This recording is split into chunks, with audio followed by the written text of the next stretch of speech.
Ça n'empêchera pas, si M. Henriet ou quelqu'un d'autre désire implanter des éoliennes, se dire sur le dessus d'Aulois, c'est magnifique, j'ai plein de vent, ça sera mieux qu'en mer du Nord, ça n'empêchera pas la procédure, mais il y aura une position de principe, c'est tout. Et bon. Oui, on a bien compris, c'était la CCAD, mais simplement pour préciser le cadre et pour appuyer ce que M. Deschamps vient de dire, il y a des dizaines de soirées d'information de ce type qui lancent des projets, et toutes les communes ne sont pas d'emblée favorables au projet qui est développé. Donc ça se fait régulièrement, il y a toutes les postures possibles et imaginables dans ce type de développement. D'autres questions, remarques, suggestions? Monsieur, bonsoir, votre nom, prénom? Gaëtan Bernard, en fait, le nom de M. Henriet revient constamment dans le projet. Mais personnellement, je ne sais pas très bien de qui il s'agit. Je crois avoir retrouvé trace de son nom dans d'autres sociétés, Greenwind, Gestam Wallonie et maintenant Newwind. Je voudrais bien savoir le pourquoi de cette hydre à multicéphale. Alors on va démystifier tout de suite. C'est le monsieur qui se trouve à votre extrême droite, et donc on va lui demander de faire son CV rapidement, comme s'il était en train de faire un profil LinkedIn. Alors en 2 mots, peut-être voilà, quelques éclaircissements par rapport aux structures juridiques que vous dirigez et au parcours. Déjà, on est 2, monsieur Henriet. Oui, c'est vrai. Il y a François et Benoît, c'est Benoît. Exactement, donc il y a François et Benoît. Moi, je suis Benoît. Effectivement, en 2003, nous avions Greenwind. On a développé le parc éolien de Serfontaine, de Beaumont et de Chimay, en partenariat également avec une société espagnole.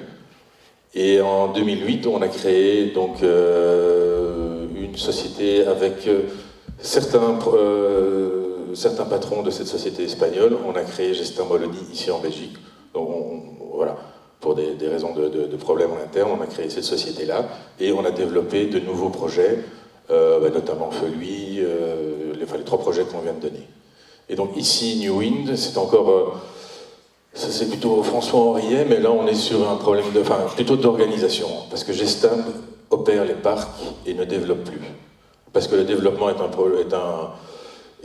peu différent de simplement l'exploitation. Donc voilà, c'est vraiment une question d'organisation du travail entre les 2 sociétés.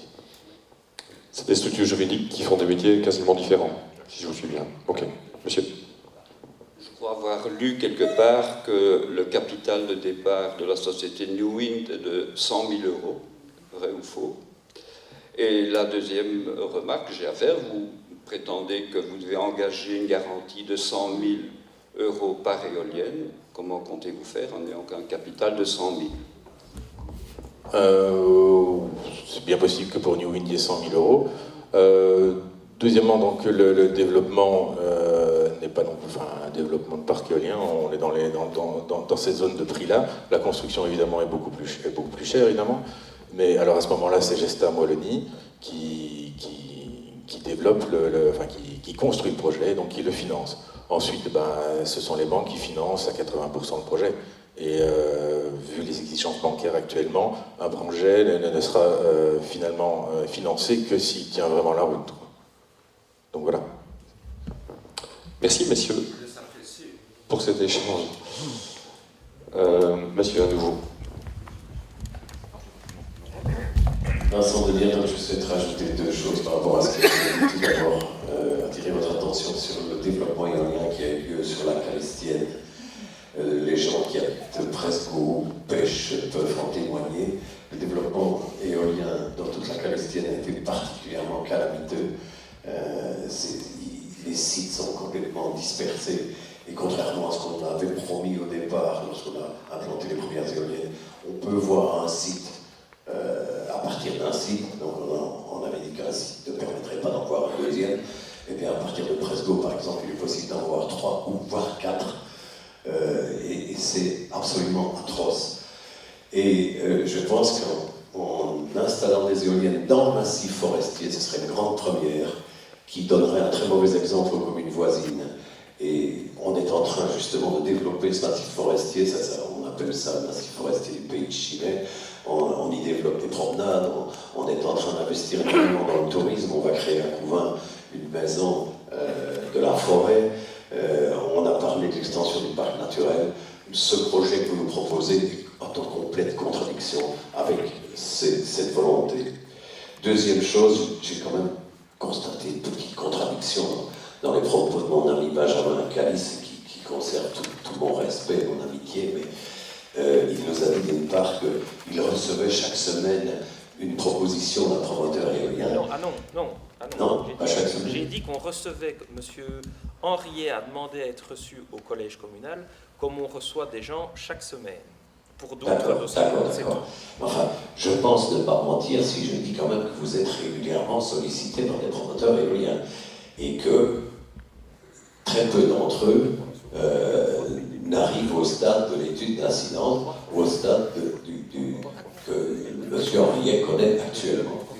Et donc à ce niveau-là, je me pose des questions. Depuis le début de la législature. 3 fois depuis le début de la législature. Et c'est la 3e réunion publique de ce De la part de M. Henriet, il n'y a pas d'autres sociétés qui ont... Si, il y a eu une société française pour Presgo, Oui. et puis M. Henriet, mais l'autre M. Henriet pour le même site aussi. Très bien. Alors dans ce cas, je vous demanderai seulement d'accorder de l'importance à ma première remarque concernant la façon dont ça s'est passé dans la Calestienne et dont ça pourrait se passer dans le massif forestier, avec un impact paysager qui serait autrement plus important. Merci, monsieur, pour votre intervention. Monsieur, votre nom, prénom? Dominique Lyon, Marion. Donc, loin des éoliennes, loin de l'impact. Donc, mon avis a beaucoup moins d'importance que ceux qui vivent là tout près, en tout cas pour l'aspect paysager. Je voudrais savoir, en voyant le positionnement des éoliennes, je suppose que c'est tout à fait mathématique, à X mètres de distance. Est-ce que l'étude d'incidence pourrait modifier ce positionnement, en faire supprimer quelques-unes? On pourrait penser que pour la population, la 1 et la 6 pourraient peut-être disparaître. Est-ce que pour des raisons biologiques ou autres, ce serait une autre répartition qui aurait lieu? Ça, c'est ma première question. La seconde, c'est si ce parc plus léger ou aussi important existe, on est parti pour, même les cyclistes maintenant ont besoin d'énergie électrique. On dit qu'on n'aura donc pas ces éoliennes d'ici quelques années. Les voitures électriques seront donc beaucoup plus à la mode, et je lisais dernièrement qu'il faudrait au moins 2 centrales nucléaires en Belgique pour assurer l'énergie électrique des voitures. Donc le parc éolien peut peut-être en avoir besoin, mais est-ce que les Couvinois pourraient avoir une production directe à partir d'une éolienne pour leur voiture? Est-ce que ça pourrait être un retour? Et puis ma troisième intervention, c'est pour le monde politique. Bon, ils ont été élus, mais ils n'ont pas été élus pour choisir les éoliennes. Donc pourquoi pas un vrai référendum sur toute la population couvinoise. Merci. Ça en fait des choses. On va essayer de les prendre dans l'ordre. La première intervention de monsieur disait, tiens, imaginons de manière hypothétique que l'éolienne 1 et 6 soient sujettes à des problèmes. Est-ce qu'elles pourraient disparaître? Est-ce qu'elles pourraient être positionnées autrement? Est-ce qu'il pourrait y en avoir moins que 6? Est-ce que l'étude d'incidence pourrait conduire effectivement à la suggestion, avant même d'aller plus loin, d'en retirer l'une de l'autre? Alors la première chose que je voudrais rappeler, 1, 2, 1, 2. C'est... Allô. 1, 2, 1, 2. La première chose que je voudrais rappeler, c'est que cette réunion d'information est également ici pour que vous puissiez faire vos suggestions, et donc vous pouvez bien évidemment envoyer un courrier ou faire part de vos remarques pour suggérer des suppressions d'éoliennes. On l'étudiera dans l'étude d'incidence. La deuxième chose, c'est que, évidemment, si on voit qu'il y a un impact qui est vraiment très élevé d'une éolienne par rapport à différentes espèces, je pense notamment à certaines espèces d'oiseaux, ou s'il y a des impacts trop importants pour certaines maisons, évidemment, on peut aussi suggérer aux promoteurs de supprimer une éolienne, oui, tout à fait. Donc ici, on parle bien d'un avant-projet. Ça arrive régulièrement qu'un promoteur décide finalement de proposer moins d'éoliennes que ce qui est présenté durant la réunion d'information préalable. Donc on est possiblement devant un projet qui maximalise la projection, quoi. Tout à fait. L'autre remarque de monsieur, c'était plutôt une suggestion, c'est à l'heure où l'électrique explose, sans mauvais jeu de mots, est-ce qu'il serait envisageable de pouvoir imaginer un retour direct vers le citoyen sous forme de connexion électrique, sous forme de raccordement? Est-ce que ça serait quelque chose d'imaginable, de développable, de jouable? C'est allumé, je pense. Faut allumer. Ouais, c'est allumé. Malheureusement, l'électricité produite par les éoliennes doit être absolument mise sur le réseau. Donc nous, on ne peut pas détourner une partie de l'électricité pour faire, voilà, mettre une connexion dans le centre-ville de Couvain pour ce genre de choses. Voilà, donc ça, on ne peut malheureusement pas le faire nous-mêmes d'autorité, avec l'électricité produite du parc directement. On va aller au bout de la troisième interpellation de monsieur, qui était plutôt politique, à savoir est-ce qu'il serait envisageable sur une question comme celle-ci, en l'occurrence le développement d'un projet éolien, de consulter la population via un référendum? Est-ce que c'est quelque chose qui serait imaginable, en chef des responsables politiques que vous êtes? La question a été posée par Vincent Delire il y a 18 mois.